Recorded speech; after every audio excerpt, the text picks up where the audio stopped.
Halo Sobat PR, ketemu lagi dengan saya Pratiwi Ramarta di Spiritual Journal.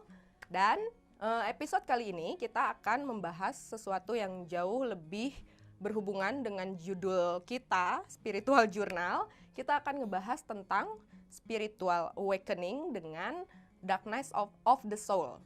Masih ditemenin dengan Kak Silvi. Hai. Suka loading ya, suka loading, maaf ya Silvi, emang gitu. Jadi Silvi udah pernah dengar Spiritual Awakening itu apa, Dark Night of the Soul itu apa? Pernah belum? Belum lah. Maksudnya belum. Kamu tuh hidup taunya apa sih Silvi? Kok kayaknya kamu nggak tahu apa-apa banget sih? Oke, Sobat PR, yang pada pengen tahu juga apa sih arti dari Spiritual Awakening, apa sih Dark Night of the Soul, kita tetap ada di Spiritual Journal. Check it out.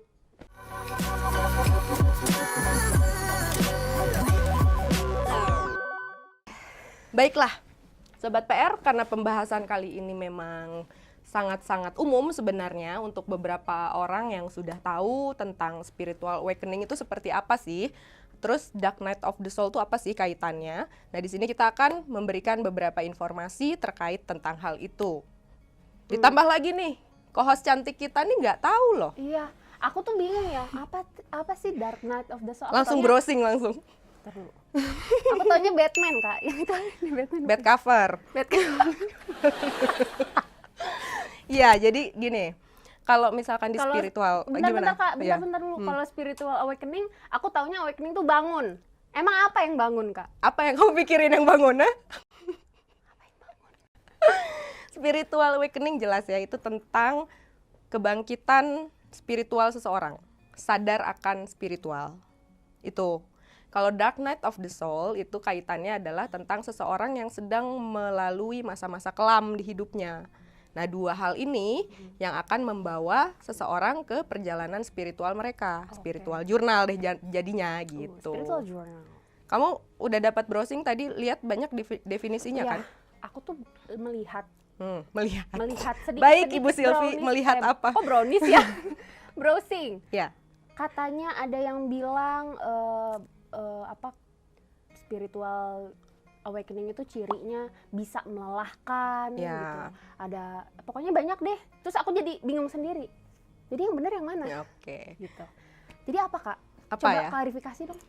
Klarifikasi dong.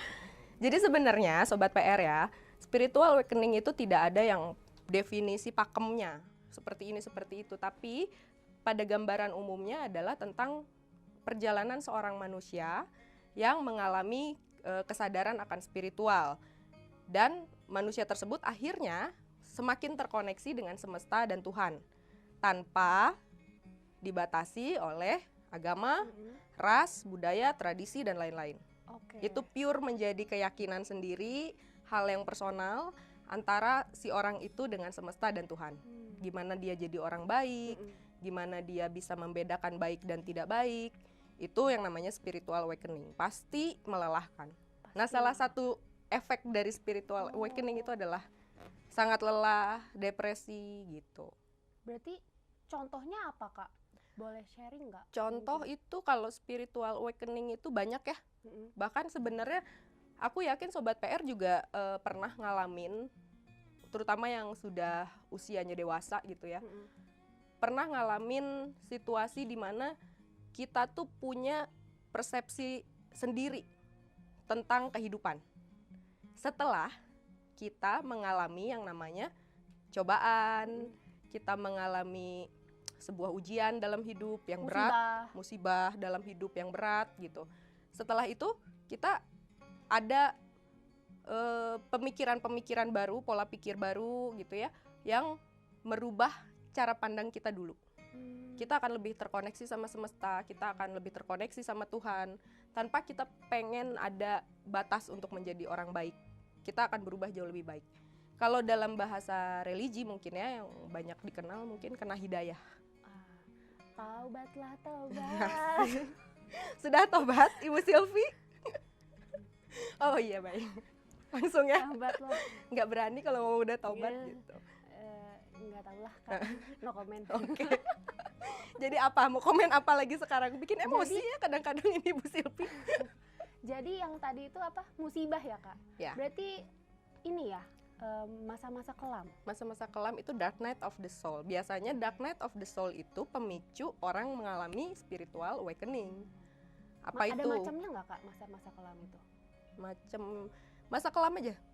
Aku bingung juga sih dia nanyanya kayak begitu ya. Ada macam-macam dipikir kue apa? Macam-macam. Ya siapa tahu gitu ada ya diada-adain.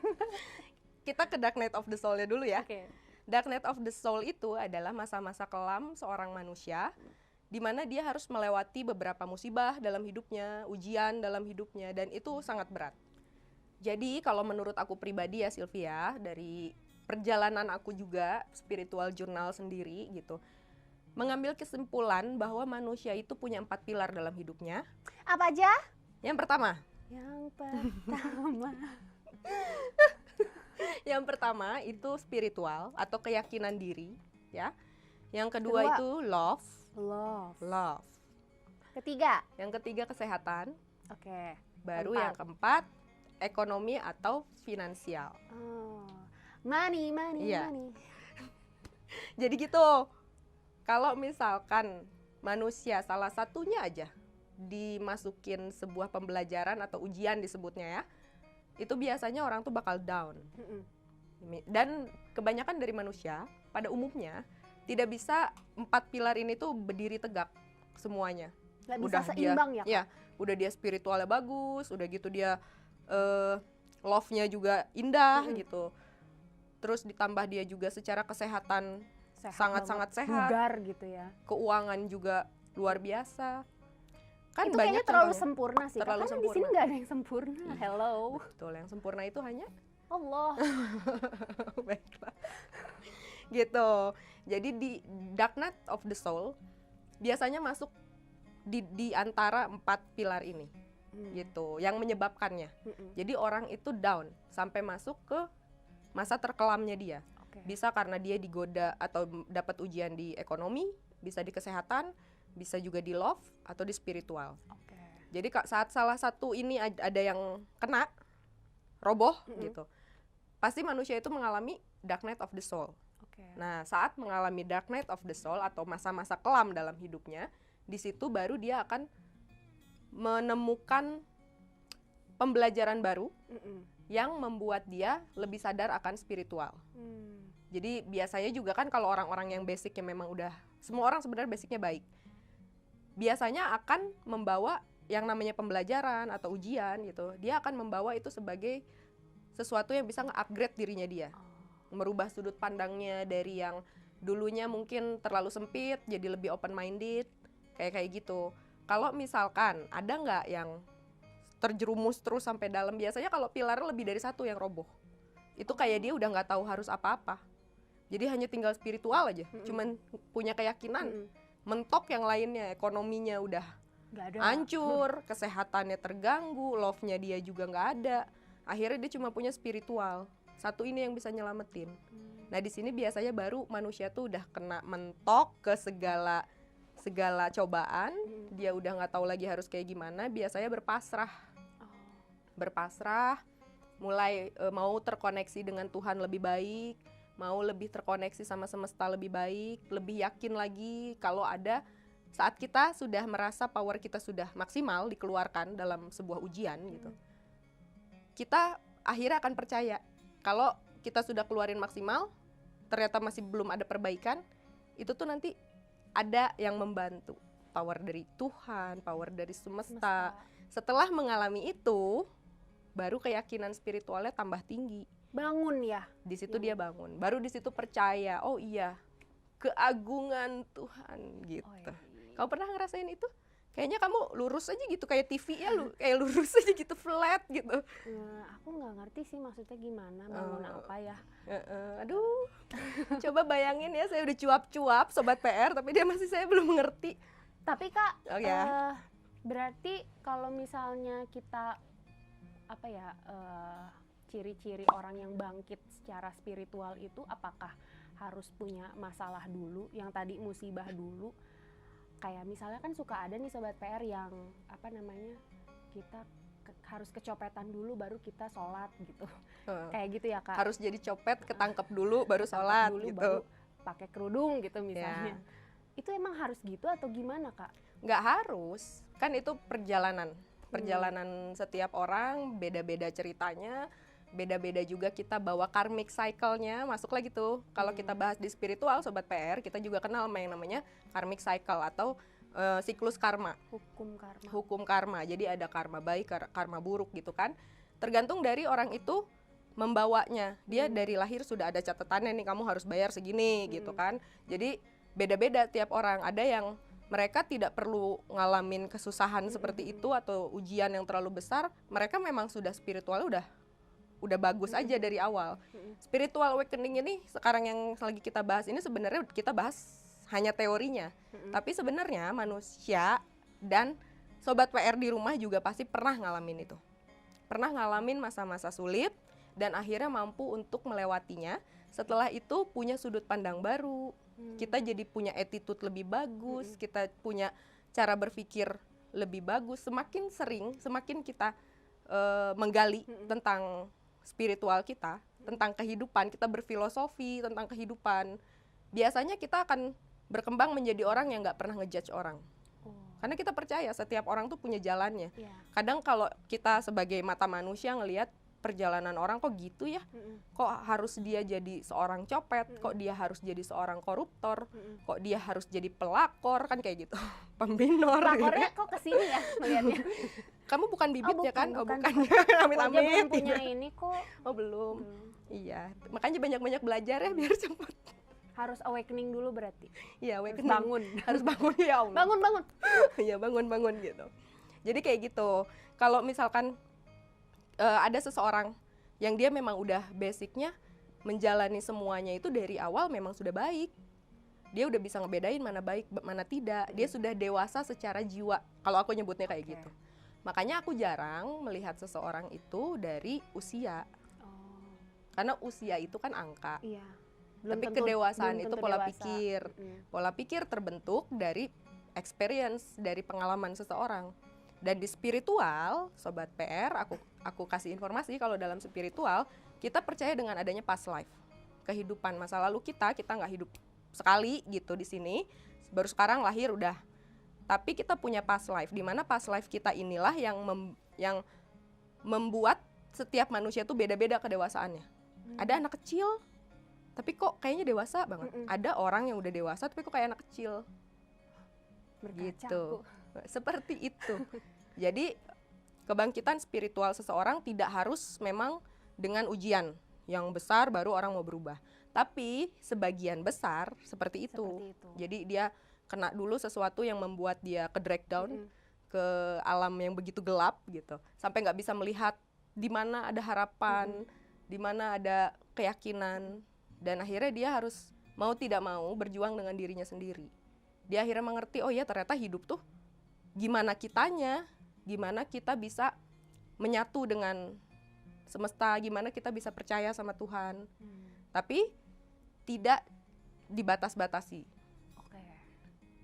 Terus Kak, ada nggak sih kaitannya ke mental health seseorang? Ada. Justru orang yang mengalami awakening, spiritual awakening, biasanya mereka depresi.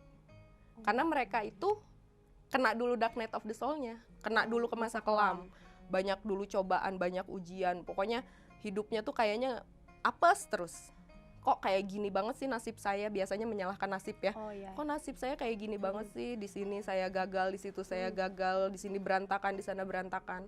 Depresi akhirnya, mulai terjadi gangguan-gangguan psikis yang membuat mereka itu harus mengeluarkan spiritual mereka. Nah disitulah kalau lagi nemu nih klien yang kayak gitu, dan banyak. Ada yang mereka baru ngelewatin masa kelam, bangkit spiritualnya, terus mereka nanya, setelah saya sudah tahu seperti ini, saya harus ngapain? Apa yang harus saya lakuin? Karena kan orang itu kan saat selesai sakit misalkan, ada masa pemulihan. Gitu. Ada di masa pemulihan itu, mereka jadi pengen berencana nih, gimana saat saya sudah sehat, apa yang harus saya lakuin, apa yang jangan, apa yang boleh, ya itu yang sering dikonsultasikan. Setelah saya awakening tuh ngapain sih? Karena kan awakening itu kita tuh kayak baru di pintu gerbang ya.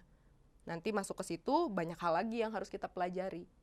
Upgrade diri, self love, terkoneksi dengan semesta, terkoneksi sama Tuhan.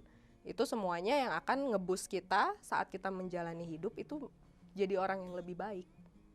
Upgrade diri namanya. Oke, upgrade diri menjadi. Kamu lebih pernah baik. dengar kan cerita-cerita orang-orang indigo lah ya, kayak Kak Citra Prima, Iya.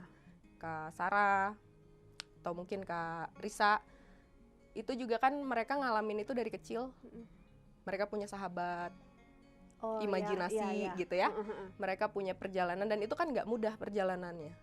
Itu kan pasti ada masa depresi di situ. Ada masa mereka itu tidak percaya sama diri sendiri, bahkan menyalahkan Tuhan. Nah, orang lagi dark night of the soul biasanya benci sama Tuhan. Karena Gitu saking ya? ngerasa nggak adil. Hidup tuh kayak gini banget. Nah, itu dark night of the soul. Kalau kayak gitu, orang akan ketarik menjadi dua, antara dia semakin berpasrah sama Tuhan atau jadi bermusuhan sama Tuhan. Akhirnya udah gue nggak mau percaya sama Tuhan gitu. Terus ada nggak kaitannya sama supranatural, Kak?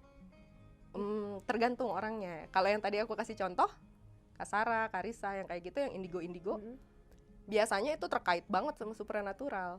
Jadi basic awalnya karena lahir dengan berbeda, punya isu sendiri dalam diri, ditambah lagi seperti divalidasi oleh lingkungan bahwa iya kamu tuh berbeda, tapi ke arah negatif bedanya. Jadinya kan walaupun kita di depan tuh kayak oh iya, tapi itu nggak enak banget. Iya. Gitu ya, untuk kita yang nerimanya. Kok kita bisa beda sih? Iya. Udah gitu belum stresnya. Stres gak ngelihat makhluk-makhluk kayak gitu kan gak kayak ini ya anak-anak BTS ya, ganteng-ganteng ya. Jadi benar-benar bikin stres gitu kalau ngelihat. Belum gangguan yang lain-lainnya. Kita jadinya menutup diri. Akhirnya stres. Kalau misalkan terpicu dari supranatural juga banyak. Nah, itu juga sama.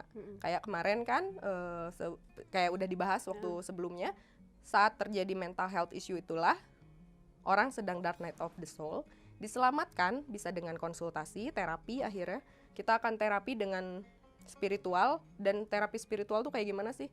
Kita hanya akan memberikan pola pikir, sudut pandang yang bisa membuka sudut pandangnya dia yang sedang tertutup gitu. Kalau misalkan sama religi bisa, itulah kayak di ruqyah mungkin, terus juga diarahkan ke norma-norma agama. Jadi lebih baik ke sini, lebih banyak berdoa, sholat atau apa gitu.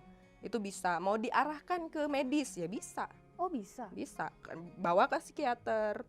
Biar saat dia melewati dark night of the soul-nya, dia tidak ke drag down ke hal yang negatif. Jadi itu harus diselamatin. Biar dia ketemu sama awakening-nya. Oke. Berarti dari semua itu gimana caranya kita untuk meningkatkan spiritualitas spiral. kita? Suka ngaco ya Ibu. Spiritualitas kita gitu. Gimana cara ningkatinnya? Meningkatkan spiritual itu gini, kalau misalkan saat kita lagi dark night of the soul, lagi dalam masa yang sangat-sangat down, sulit buat kita meningkatkan keyakinan. Kita akan fokus sama masalah, kita akan fokus sama segala sesuatu yang belum terselesaikan sama kita, tentang kehilangan kita, kesedihan, kekecewaan. Kalau aku ada saran ke Sobat PR yang sedang ngalamin mungkin dark night of the soul atau masa-masa kelam, masa-masa sulit dalam hidup, itu kalian harus memberikan diri kalian waktu, tapi harus ada masanya. Berikan diri kalian waktu untuk bersedih, untuk kecewa, untuk marah, bahkan mungkin untuk ngamuk gitu. Dikasih aja dulu ruang untuk mengeluarkan semua itu. Lalu setelah itu baru cari healer. Kalau merasa memang saya udah nggak bisa nih kalau sendiri, saya butuh support, saya butuh seseorang yang bisa tetap ngebuat saya eling tuh waras ya. Waras gitu. Jadi jangan sampai ngebuat saya tuh malah semakin tidak percaya Tuhan. Ini udah gejalanya udah mulai aneh nih. Kok saya jadi benci sama Tuhan, kok saya jadi nggak percaya sama Tuhan. Kalau sudah mulai ngerasa seperti itu, segera untuk cari pertolongan atau seorang healer, pembimbing, bisa pembimbing spiritual, pembimbing religi, atau pembimbing medis.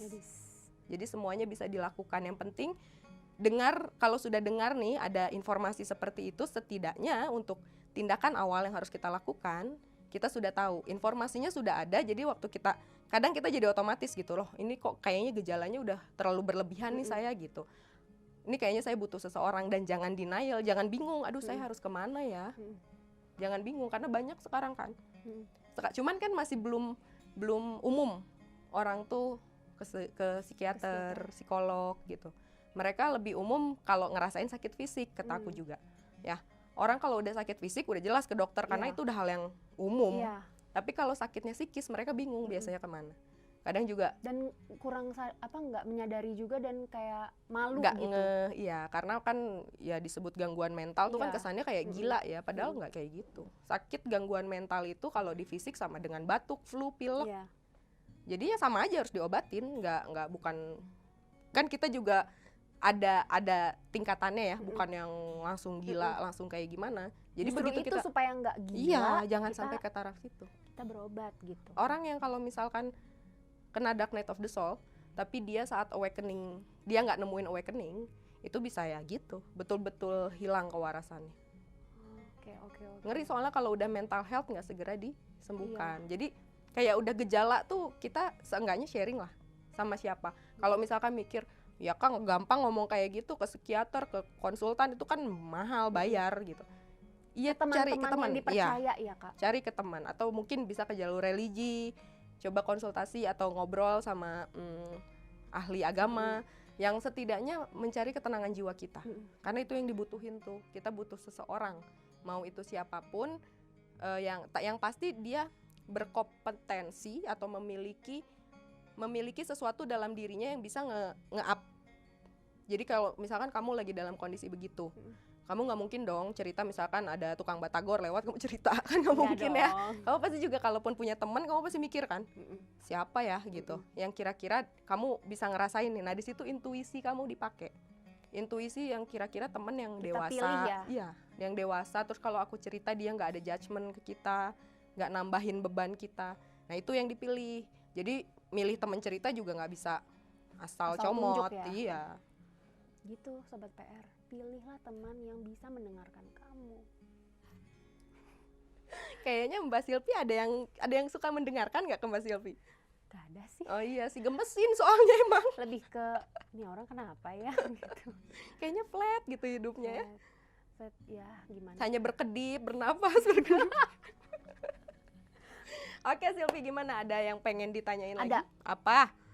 Ada dong. Apa? Kesempatan buat nanya-nanya. Ini Kak, jadi kalau misalnya orang yang udah bangkit secara spiritual, itu orang itu cenderung akan seperti apa sih? Apakah dia akan jadi orang yang baik kah? Atau orang yang buruk? Dia Sobat PR kadang kayak innocent gitu, tapi pertanyaannya bagus sih. Oh iya dong. Pertanyaannya tuh visioner gitu, apa yang terjadi nextnya gitu ya.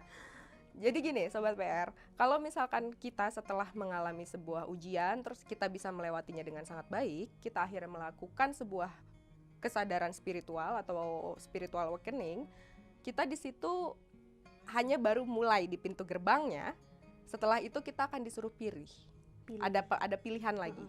Kamu mau menjadi light worker atau kamu mau menjadi dark worker? Gimana? Light worker, dark worker? Nggak tahu ya. Itu light worker, pekerja terang maksudnya. Tukang lampu gitu. Tukang lampu. Itu gimana tuh? Emosi, Sobat PR ya? juga ada yang sepikiran sama aku gak? Bukan lah. Okay. Jadi kayak yang kamu bilang, nanti mereka setelah itu jadi orang baik apa orang yang tidak baik gitu. Nah, menjadi orang baik atau tidak baik itu akan kembali lagi ke pilihan kita. Itu akan, disitulah kita akan digoda lagi. Karena aku bilang, spiritual awakening itu baru masuk pintu gerbangnya. Nyampe situ kamu buka gerbang, kamu mau ke kanan apa mau ke kiri. Karena itu juga kan tergantung. Orang itu saat mengalami hal buruk, misalkan masalah ekonomi. Ada orang yang merespon ya setelah itu, saya pengen sukses, setelah sukses saya akan membantu orang-orang yang kesulitan ekonomi karena saya tahu gimana susahnya, gimana sedihnya. Tapi ada juga nggak yang nanti kalau saya kaya, kalau saya udah punya uang, saya injek-injek tuh orang. Karena saya Takut juga banget. dulu digituin sama orang-orang kaya. Oh, balas dendam. Nah, ada yang jadi kedendam, ada yang jadi, nah itu jadi macam-macam. Oh. Kalau di supranatural, ada yang menjadi pekerja light, mereka akan menjadi healer-healer yang membantu seseorang yang punya isu di supranatural untuk memperbaiki itu. Tapi kalau misalkan dia yang punya dendam, Jadi dukun. nah Iya. itulah jadi Ya dukun-dukun yang ampun. ke arah darkness ya, ke arah Iya, yang iya, iya. lebih ke gelap ya, suka jadi kesantet Mm-mm. gitu ya. Ya kayak gitulah. Ih, takut. Ya gitu. Makanya itu semuanya tetap akan selalu tergantung sama kita. Oke. Mau jadi light atau mau jadi dark. Nah, itu menarik sih Kak untuk dibahas di next episode ya. Apa tuh? Yang mana? Itu Light yang worker dan dark terang- worker. terang Bukan tukang lampu ya, tolong saya emosi, tolong kru diamankan. Aduh, tahan saya tahan gitu. Jadi nanti aku lurusin dulu ya, kalau light worker dan dark worker itu adalah kelanjutan atau salah satu dari perjalanan spiritual journal seseorang. Bagaimana seseorang bisa menjadi seorang light, bertahan menjadi seorang light karena basicnya kita baik semuanya. Bertahan menjadi seorang light atau akhirnya tergoda untuk menjadi seorang dark worker. Menarik? Menarik sekali. Nggak bisa dibahas sekarang? Iya dong, pasti ada episode selanjutnya ya Kak. Iya. Sobat PR mungkin juga penasaran apa itu light worker, dark worker. Bukan tukang lampu ya. Ingat. Bukan tukang lampu tapi ini ke arah spiritual gitu ya Kak. Iya, betul. Wah, ini menarik sekali. Aku jadi tahu istilah spiritual awakening, dark night of the soul. Ternyata aku kira ini sequelnya Batman ya, Dark Knight of the Soul ini. Ya Tuhan. Ternyata Kamu minum bukan. dulu nggak? Oh, iya, Aku boleh. minum dulu deh, biar Iya. nggak emosi sama kamu. Mau naruh produknya boleh di sini. Promo. Baiklah, Sobat PR, aku rasa kita sudah cukup memberikan informasi mengenai salah satu dari bagian dari spiritual journal seseorang. Ada spiritual awakening dan dark night of the soul, di mana itu adalah menjadi bagian setiap manusia untuk menemukan ketenangan jiwa, koneksinya kepada Tuhan, koneksinya kepada semesta. Dan di next episode, kita kebetulan tadi langsung nyambung ngebahas tentang light worker seperti apa, dark worker seperti apa. Kita akan bahas di next episode. Selanjutnya. Terakhir Terakhir nih buat Sobat PR, Kak Tiwi punya pesan untuk Sobat PR? Siapa tahu ada kata-kata mutiara, quotes mungkin. Nggak ada kalau quotes-quotes. Ya. Harusnya disiapin dong, Bu. Oh iya gitu ya. Saya kan nggak nyiapin, jadi ketahuan kan nggak punya quotes. Ya gimana dong? Aku harus gimana? Ya jadinya pokoknya kalau misalkan kalian lagi dalam kondisi kayak gitu, lagi keadaan dark night of the soul, jangan lupa tetap mencari orang yang bisa membantu kalian untuk konsultasi, untuk apapun. Itu dia. Apa? Masuk kan? Kemana Kak? Kita kalau misalnya bingung mau cerita ke siapa, mau konsultasi tentang kehidupan, aduh bingung nih, aku punya masalah tentang hidup ini, aku kok gini ya. Kalian bisa langsung tanya langsung ke Kak Tiwi di sini nih. Ya Kak Tiwi ya, Kak Tiwi akan siap menjawabnya. Kalau ada yang mau request juga, Kak pengen tahu tentang ini Oh, dong. iya benar. Bisa juga ya. Sobat PR kalau misalnya penasaran tentang isu-isu yang lagi happening gitu di sini, mau minta Kak Tiwi untuk bahas, mau minta aku untuk bahas enggak ya? Enggak. Emosi ya, semua Sobat PR langsung Kak emosi. Tiwi yang bahas ya. Itu boleh loh tulis di kolom komentar. Siapa tahu mau request gitu. Bahas ini dong Kak. Ini nih ada isu yang ini nih menarik. Apakah akan ke mental health atau supranatural gitu. Itu boleh ya Ngeri-ngeri Kak? Boleh. Kalau misalkan nanti ada request khusus dari Sobat PR semua, kalau misalkan memang bisa kita bahas, kita akan angkat untuk menjadi tema selanjutnya. Dan kita tutup episode kali ini. Mudah-mudahan bermanfaat, bisa menjadi informasi yang menginspirasi kalian semua, para Sobat PR yang sudah setia sama Spiritual Journal. Terima kasih, jangan lupa next episode-nya masih di setiap hari Kamis jam 8 malam, hanya di Pikiran Rakyat YouTube channel. Jangan lupa like, comment, subscribe sosial media Pikiran Rakyat dan juga aktifin lonceng notifikasi di handphone kamu supaya kamu nggak ketinggalan berita ya Sobat PR. Terima kasih untuk Sobat PR yang sudah nonton kita. Semoga pembahasan kali ini berguna dan menambah informasi untuk kalian semua. Kalau gitu kita pamit ya. Kita pamit, sampai jumpa di episode selanjutnya. Bye-bye.